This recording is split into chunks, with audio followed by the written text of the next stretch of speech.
Alright people, it's time to talk some serious culinary evil. Now as a Southern cook, I have been familiar with using bacon grease in just about everything for most of my life. But it wasn't until a few years ago I discovered other types of animal fats. Now probably the only thing that has saved my life is that it takes forever to accumulate enough of any of these to make even one dish. So like in this case, it's taken me 2 weeks to a month to get enough for just to do this. And the only reason I've gotten this much is because Thanksgiving coming and I've been making some serious stuff. We're talking chicken schmaltz here. The first time I ever had it, I think I might have been about 7, and I had a Jewish stepmother, and we went over to her mother's house, and I had potato latkes done in chicken schmaltz. Well, it took me the next 15 years to get over it, and I had to figure out how to do it myself. This is not quite the traditional method, but it's as close as we can get here in East Tennessee, and I am going to show you how to do it.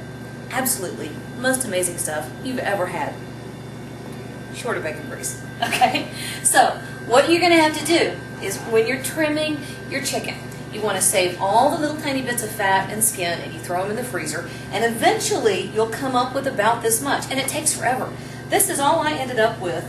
This was 2 chickens that I made stock from, and this is the skin and the fat from 2 more chickens, and then this one little strip. This is just what comes off the backbone. And so what you want to do is you want to trim your skin into little tiny pieces.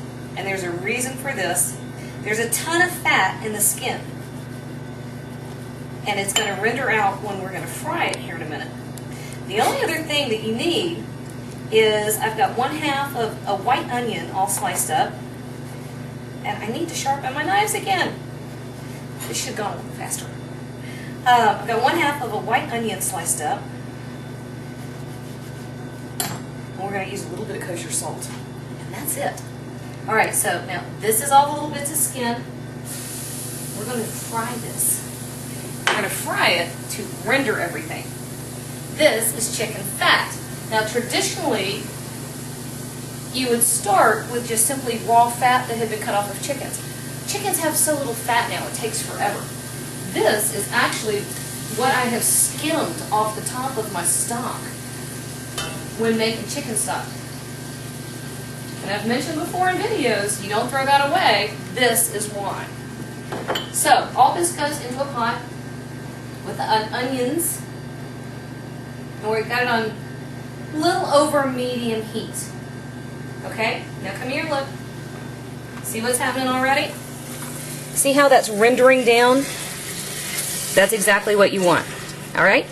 So I am going to wash my chicken hands. I'm going to give it a good pinch of kosher salt.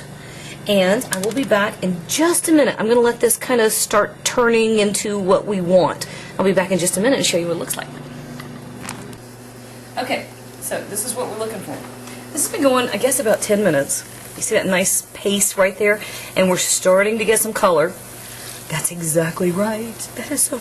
The fragrance is unbelievable. One thing you do want to do, see how you're getting little bits of fond stuck to the bottom of the pan? Get those up. You want those in your schmaltz, not stuck to the pan, because that's just more flavor and more fabulosity that you want in your food, not your dishwasher. Okay? So we're going to leave that. We're going to keep it going for just a few more minutes. I need to make that into perfume big time. Okay, remember I said seriously culinary evil? Well, here we go. We're about to take the next step. This is what you're looking for. You see that nice dark golden brown? Now, the white, of course, is the onion, but all this dark golden brown, that is the chicken skin. And you see how it's kind of popped up some on the edge of the pan? Some of that is simply from frying, but a lot of that is from moisture evaporation. So we've got nothing in here but fat. Fried chicken skin. Now, I mentioned earlier, you're not going to use this every day.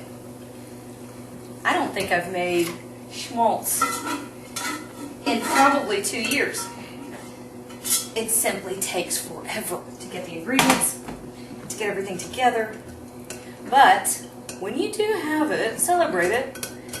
We have Hanukkah coming up, and crispy fried potato latkes and chicken schmaltz. It's tradition. Okay, for Hanukkah. All right, so what you want to do now, oh my gosh, imagine. All right, this part, this is called the grabines. I think I'm saying that right, and I apologize for my pronunciation. This is the grabines, and this is the absolute richest kind of cracklins. And if you're familiar with pork cracklins or crispy fried duck skin, then you're right there with it. Chicharron. This is, all in the same tradition. Oh my gosh, that's hot. But this is like the essence of chicken with little onion. A little bit salty. That's absolutely delicious. Okay, so what we have here is grabines, and it's Jewish tradition, I think, says children are too young for this. They can't handle it. So that's fine with me. That's mine. Down here, when this chills, it will become solid. And this will be that luscious, wonderful, deep fried, oniony, little bit of salty chicken fat. We're going to use this to make either dumplings, for chicken and dumplings, like you wouldn't believe, or matzo ball soup, which is absolutely out of this world, or we're going to do a potato kugel and use this as one of the base flavors, or we're going to make latkes. Any of those things. There are 100,000 uses, and unfortunately, I have 1 cup. So, we'll be back, and I'll show you next time what to do with it. In the meantime, I'm going to hide these from my kids.